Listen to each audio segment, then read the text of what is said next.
remarks. That's very kind. And it's just wonderful to see you all here this evening. I was delighted when Denise contacted me because I thought, well, I've never actually engaged with We Are Church over the years, but I've always admired the work and really felt that it's prophetic. And I have to say, I was delighted when I saw the synodal synthesis, and you could see the We Are Church messages right through it. And I thought, well, that's evidence of the prophetic nature of this group and the work that you have done. So I thought that was wonderful. But I'm here to talk about effectively climate change and its impact. And I guess I'll do it mainly through the lens of my own experience in Trócaire and my own most recent experience, which is the visit to Somalia. So I'll start off with that, if that's okay. And Colin, you'll keep me straight if I'm talking for too long or whatever, just give me a nod. Okay. So this image here actually was taken in an informal camp for displaced people in Ghetto region in south central Somalia. I just thought I would make it the title because it is the very old and the very young who suffer most at times of deprivation. And I just thought this image really spoke to me about it. This is a grandmother with her grandson, and they at the time had arrived in this camp and were seeking support, and were receiving support, especially with a small child in one of the Trócaire's health clinics. Just keep going. Okay. So maybe if I just start with Somalia, and this is a little bit stark, but it is the reality that's being experienced in Somalia now. So Somalia has suffered, at this stage, 5 failed rainy seasons. There are 2 rainy seasons per year in Somalia, and for over 2 years that means they have effectively had no rain. The vast majority of people in Somalia are pastoralists, so they live a nomadic or semi-nomadic life, and they rely on livestock.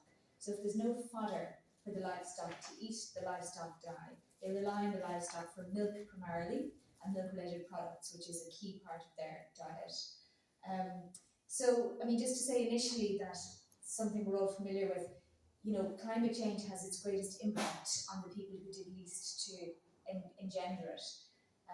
The global south suffers more than 90% of the impacts of climate breakdown, and 98% of the deaths that are associated with climate breakdown happen in the global south. 7 million people, or almost half of the population of Somalia, are affected right now and have been for many months and will be for months to come by food insecurity. 1.5 million children are severely malnourished, so severely malnourished that they need medical intervention in order for them to recover. Famine is likely to be declared between October and December. We expected famine to be declared while I was in Somalia, actually 3 weeks ago. But a declaration of famine is a very technical piece, and it requires data to be available. The reality is that Somalia is a huge country with very sparsely populated areas, but also huge insecurity. So a lot of the data that you would expect could be captured. Areas are simply inaccessible because of activity by Al-Shabaab, particularly in the southern region. So if it weren't for that inaccessibility, then I am absolutely confident that the data will be there to show that areas are already in famine. In this year alone, to date, there's been forced displacement of 800,000 people in the area that we work in. And I should say that Somalia, south central Somalia, there's a district called Ghetto District. It's about the size of the island of Ireland. The population is about 250,000. And so far, 250,000 people have been displaced either within or into Ghetto District. So there's a huge movement of people. Over 3 million livestock have died in the past year. And of course, as always is the case, it's women and girls that bear the brunt of a crisis like this, or of any crisis. So then, of course, it's not just Somalia that's suffering. So across the wider Horn of Africa and down to South Sudan and many other countries, in fact, there's huge devastation as a result of climate change. Ethiopia and Kenya are the other 2 countries that are particularly badly hit. And those 3 countries, Somalia, Ethiopia and Kenya together, in those 3 countries, 22 million people are in severe need of assistance in terms of food. That's just a bit of a background. So the next slide is a map.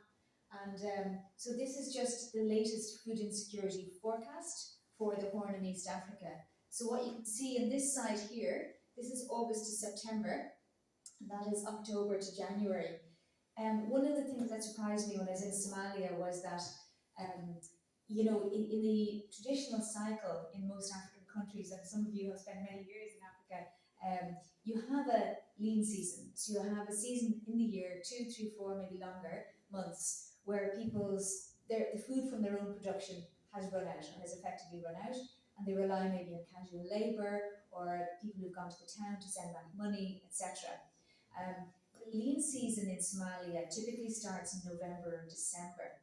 So we're actually now only going into the worst, what would traditionally be the worst time of year, and things are already incredibly bad.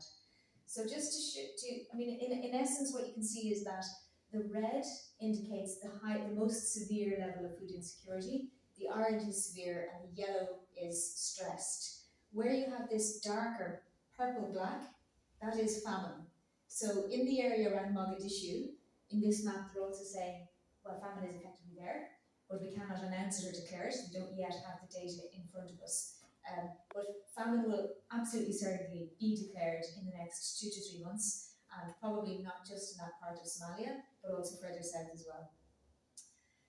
So, okay. So what are the drivers? So obviously climate change is a huge driver of this crisis. Just by way of comparison, like Somalia and the population of Somalia, a population of 17 million, so about 3 times the size of Ireland's population. Ireland produces 54 times more carbon emissions than Somalia does. It's a huge disparity there. It's the most severe drought for 40 years. The rainfalls in the region have been the lowest for 70 years. So, it's quite common in this part of the Horn of East Africa to experience arid seasons, to experience seasons of low rainfall. But this is extreme. This is beyond anything in living memory. And it is definitely a result of climate change. But the other key cause, of course, is conflict. So as I mentioned, you can't collect data, but it's not just that you can't collect data in areas where there's conflict. People cannot leave. They cannot travel freely out of an area which is controlled by armed groups. And also humanitarian agencies cannot travel freely in, or the government, or the UN. So a lot of what we saw in Somalia were people who were arriving very late. They were coming to seek help at a very late stage, partly because they did not want to leave their assets, any livestock they had left, or their homes, but also partly because they couldn't.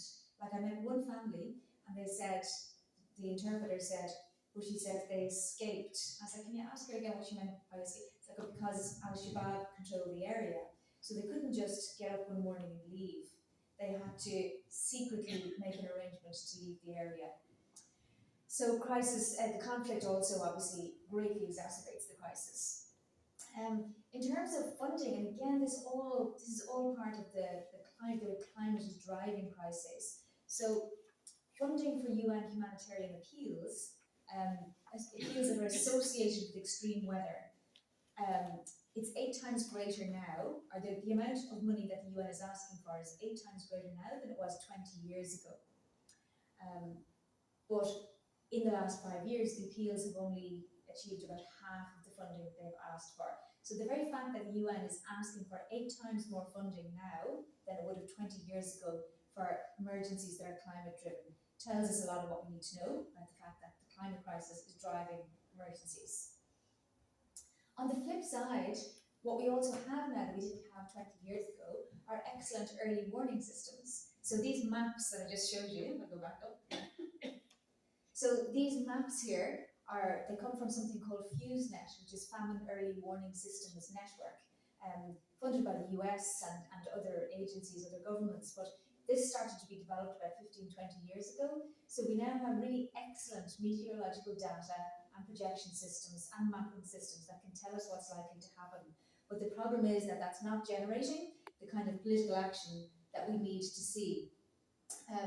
If it did, then what would happen is there would be a lot more investment in early action that would prevent crises. And what this slide there says is that every $1 that you invest saves spending $3 in the event of a crisis. So it's much more cost effective to intervene early and to prevent people falling into crisis than it is to respond when people have arrived desperate with nothing left and their children in a very poor state, and then needing to find a way to intervene to treat severe malnutrition and to support people who have lost all their assets.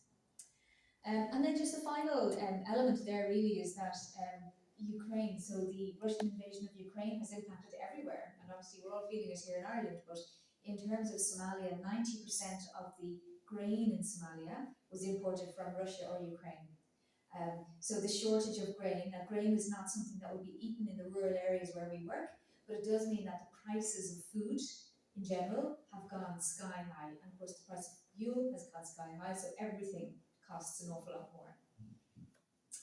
So then just to show you a few pictures. Okay, so this ghetto district, I mean, it's huge, it's absolutely vast.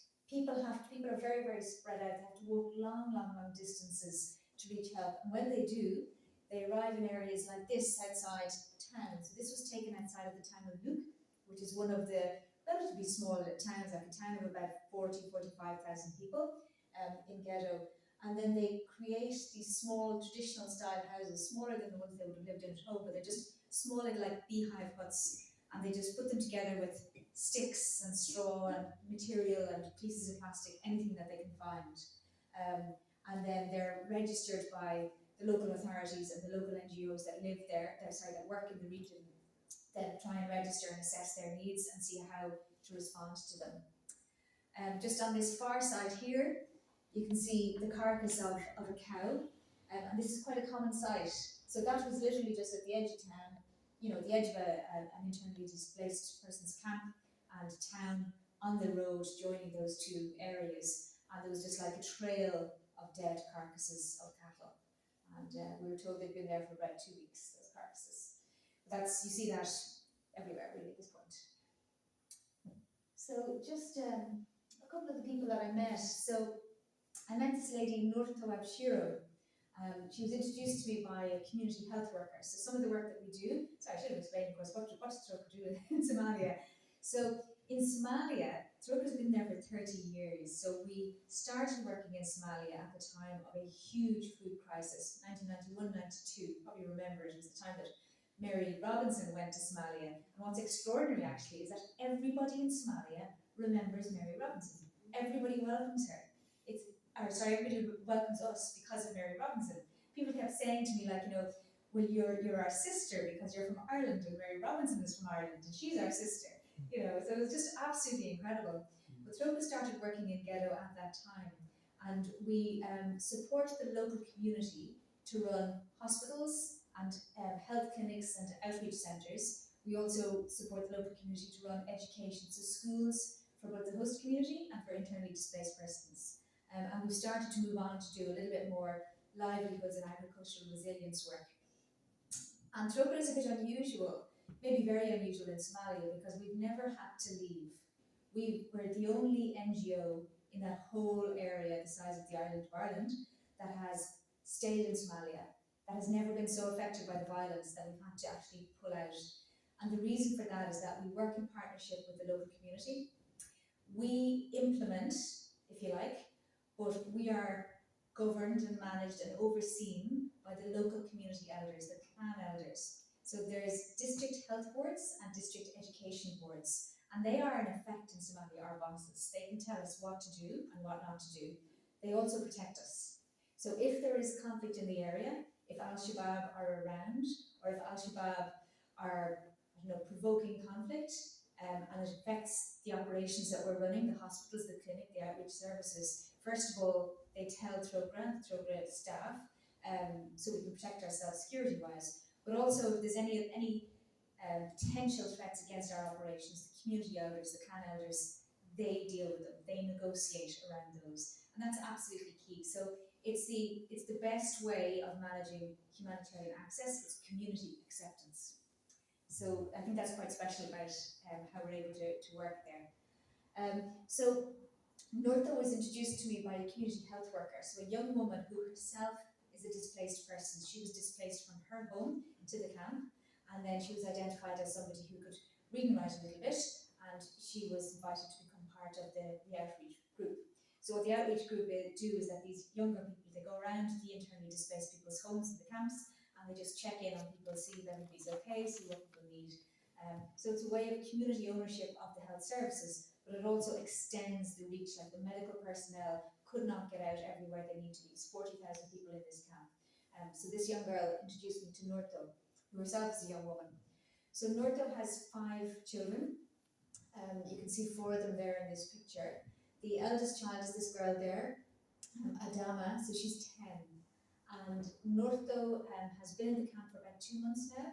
She walked for about 2 or 3 days to reach the camp.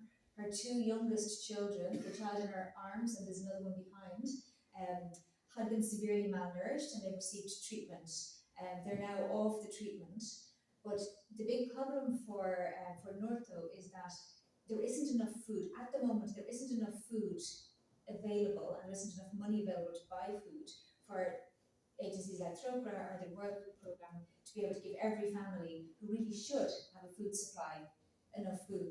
So what she does is she gets up every morning, her 10-year-old looks after the 4 other children, and she walks into town, the small town, and she tries to get work. And what she said to me was that 4 days out of 7, she doesn't get any work, and she comes home with nothing. And if she doesn't have any money, she can't buy any food. And at the moment, she's not on any food support system because there simply isn't enough.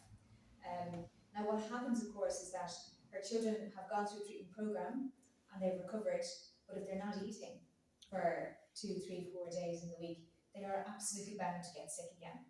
So this is the problem that we face right now, is that we haven't had enough money to consistently be able to keep people well enough after their medical treatment program to stop them needing to come back into a treatment program. And then the next story is very, very similar. And what you find is that, so this is Bishara, and Bishara is one of the families that escaped. So she came from an area which is controlled by Al-Shabaab, and her story was almost exactly the same. She also has 5 children. Her 2 youngest are twins, actually, 2 in blue. Maybe the child behind, sorry, I'm not sure which ones now. But 2 of them are on treatment right now. One of them is recovering quite well, and the other is recovering but much more slowly. So while a family has a child on treatment, the family gets a food basket, because otherwise the child who's on treatment is basically getting this little, they call it plumpy nut or plumpy sup, depending on the food. It's like a sachet of high protein, high like vitamin dense food. It's very, very easy for a child to eat. They just kind of like suck away at this sachet. But the problem is, if you send a mother home with her malnourished child who's just been given a month's worth of sachets, and she goes home and there are 4 other children in the house, it's just all going to get shared out, you know. So what we do is we give then a food ration for the entire family. So we were able to give her family a month's worth of food, so 50 kg of grains, cooking oil, salt, you know, sugar, etc. But unfortunately, Bishara's story is very similar to Northo's. So once that food goes, she's going to have to go and try and find work. And she's got these 2 little children, the one on her lap and the one behind. And they're twins, and she's still feeding them. And so I asked her, well, what would you do with the children? And she said, well, neighbours would look after the older ones, but she would take the twins into town with her when she went looking for work. And my heart broke for her, because I remember when I was a mother and, you know, had small children myself, and like even just kind of carrying one, you still couldn't be thinking about working, you know, and she was going into town to try to find physical labour to do that would pay her some money. So her situation was obviously just really impossible. Both of them are on their own, and again, this is very common because the families might come, they might walk, or maybe if they were lucky enough to get transport, they would come to the camp, but then very often the man would go back home because there's still something to protect at home. You know, so you protect your house or you protect your land. Occasionally they might have a few livestock left, and livestock is everything. Livestock is your life. So the men would go back. So you have these camps with 40,000 people, and what you see is mothers, children, grandmothers, elderly men, but you hardly ever see any, you know, men of working age, if you like. They're just not there. So that's really, really tough. Now, I don't want to be, you know, there are solutions. I mean, this is the thing. It's like this is a preventable crisis. It should never have happened. But you know, there are solutions over the medium and over the longer term. So just a couple of kilometres from the camp, in fact, you can see the camp from behind this picture. We visited a group of women who themselves are internally displaced persons. They were displaced a number of years ago because there have been waves of crisis over the last 20 years. The most recent one was in 2017, when famine was prevented because the international community responded early, did the right thing, responded early. But at that time also, people were displaced to the same town. And this group of women here, They work together in a women's cooperative, an agricultural cooperative, and they've been learning about growing vegetables and growing kind of nutrient-dense crops, green leafy vegetables, both for consumption and for sale in the local market. And this is a bit of a transition because these would all be pastoralists who, in the main would only have grown one or two types of crop in their own place, but now they're displaced. They have to have an alternative source of livelihood, because building back up your herd of livestock, when you've effectively lost your land, you were displaced 5 years ago, you're not going back. That's not an option. So I met this group of women, and we spent some time talking with them and just talking about the difference that this makes to them. And they are able to get irrigation from a river using solar pumps to pump the water up to their fields. And it means that for them, they can harvest 3 times a year. The river is still quite full because of rainfall from the Ethiopian highlands. So they're able to harvest 3 times a year. They're able to keep their children fed. They're able to sell some of their produce. They're able to keep their children in school. So they're building their own resilience up all the time, which is absolutely wonderful to see. And this is right beside. So you can see 5 years ago they were in the same situation as Nurto and Bashara. But now these women were all saying to me, like, I've got a little business, my children are at school, I'm hoping that my child is going to go on to secondary school, etc., etc. So it's a completely different story. And that's just a nice picture of one of my colleagues, Ruth, with Tommy Tiernan, in this field that these women have been cultivating. I just like that picture. Okay. And then just moving on, so these local solutions are possible, and you have people in these really difficult situations who are doing absolutely everything that they can to adapt to climate change and to find a new way forward, because they absolutely have to. But then at the global level, of course, there are solutions as well. And so much of this is in our hands, or in the hands of our political leaders. So I just talk for 1 or 2 minutes about COP27, which is coming up in November, just 2 months away. And I mean, I think, again, it's an understatement to say that it's the poorest that have done least to cause climate change that are paying the most. But there's a nice quote there from the former UN Special Rapporteur on Extreme Poverty and Hunger. And he said, "We risk a climate apartheid scenario where the wealthy pay to escape overheating, hunger and conflict, while the rest of the world is left to suffer." So just moving on then to some of the science. So this is going to be very hard to see, but you don't even need to see, certainly don't need to see the detail. This chart just shows how these are emissions going up. This is the historical upward trend in emissions. That's where we are now, the highest ever. This is what we need to do, this green line, to get down to 1.5, so limiting the increase in carbon emissions to 1.5. That's that green trajectory there. In terms of current policies, that kind of blue wave there, like if nothing changes, if we continue to implement the policies that are being implemented now with no change, then the gap is incredibly wide between the green and the blue. And we're literally walking ourselves into absolute disaster. So all of these lines signify, well, how big is the gap if, in the most optimistic scenario, the most optimistic scenario at the moment is that carbon emissions are limited to global warming is limited to 1.8 degrees Celsius above the benchmark year rather than 1.5. But any of these lines is a disaster. The 1.5 is not good, but it's the best possible outcome. But it's still possible. So it's still achievable, but the next number of years are absolutely critical. So it's really important that decisions are taken at the next COP in a couple of months' time that are really going to progress bringing carbon emissions down. Okay, so what's at stake? So maybe 5 key points for COP27. So one, addressing the mitigation gap to help keep global temperature rises to 1.5 degrees. So keeping 1.5 alive, that's the kind of the slogan that we hear a lot. Then there's a really important piece around finance, so finance for least developed countries. So delivering high quality and much more climate finance to low-income countries is absolutely crucial, because these countries are struggling with what used to be maybe once in a lifetime occurrences like a drought like this or floods, and they're now happening every few years. So there is a huge need for investment in the kinds of climate adaptation and mitigation measures that would mean that you could have more of the women's groups, growing vegetables and crops, etc., and less of the people being displaced every year into IDP camps. Enhanced efforts to implement adaptation measures. So adaptation is adapting to what is now inevitable, unfortunately. Finance for loss and damage. So this is one of the big, possibly most controversial topics. So essentially, low-income countries are saying, because of climate change, we have already suffered irreparable loss and irreparable damage to our countries, to our infrastructure, to our environments, to biodiversity. And they're saying, you must effectively pay reparations. Like the rich world owes reparations to the countries that have already suffered this loss and damage and are going to continue to suffer loss and damage. And again, that's so that finance can be invested in adaptation and mitigation. And then the fifth one there is around voice for the global south. So if you remember last year at the COP, there was sort of a bit of a polemic around visas. We were still in the COVID era.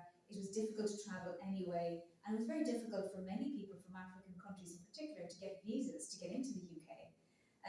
And that was just, a practical, example of how difficult it is for, people from low-income countries to actually have a voice and an influence at an event like the COP. Like in the end, it came down to, India, China, the US, the EU, Russia, Brazil, negotiating amongst themselves, and the countries that are most affected and least able to cope then being effectively pushed aside. So ensuring that there is real, genuine, meaningful, equal participation, equitable participation, I should say, for the leaders from the global south, civil society from the global south, and young people's movements is really important. And then, let's see. So this is what we are calling for. That's all very small, but these are our policy asks for COP. So the first one is what we're calling for Ireland to do is to reduce our emissions, to close the gap and keep global temperatures to 1.5, so keep 1.5 alive.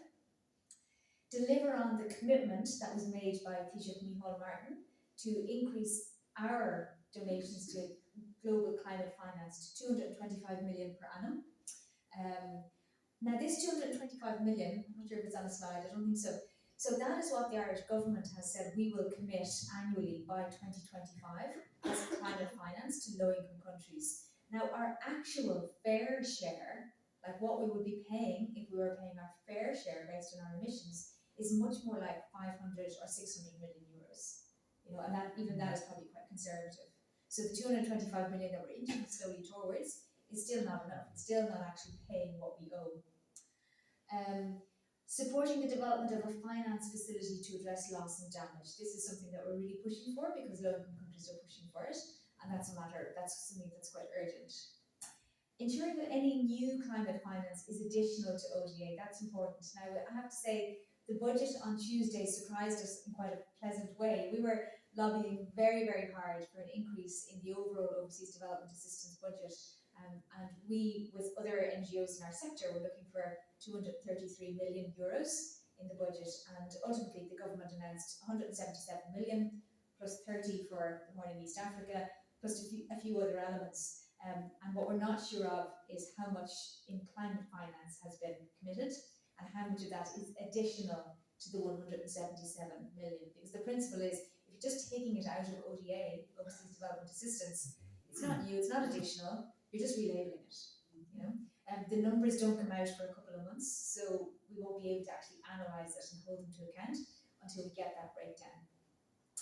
And then the last point is that ensuring that climate finance, so there are some global finance funds, if you like, but often they're very hard to access, particularly for smallholder farmers and particularly for women. So we're actively advocating for more of the climate finance funds to be made much more directly and easily accessible by people who are most impacted, especially women. Okay, so that's what we're asking the Irish government to do.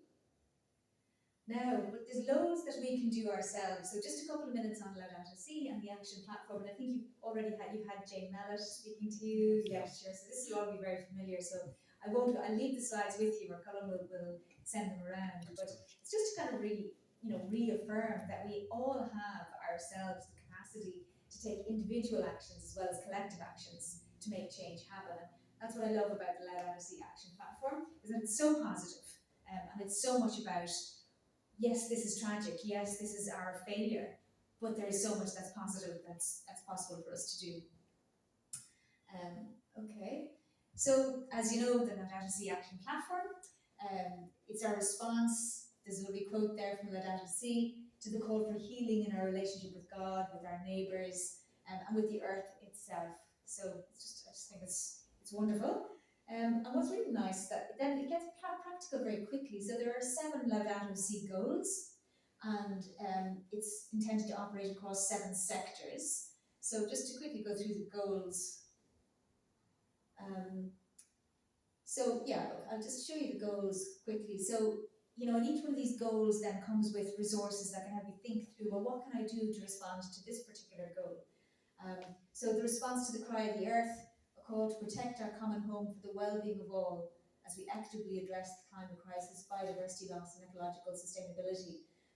So, that can speak to our own efforts in our own homes and our own communities around environmental stewardship, environmental sustainability, how we live our own lives. With the next one, response to the cry of the poor, a call to promote eco-justice, being aware that we're called to defend human life from conception to death and all forms of life on earth.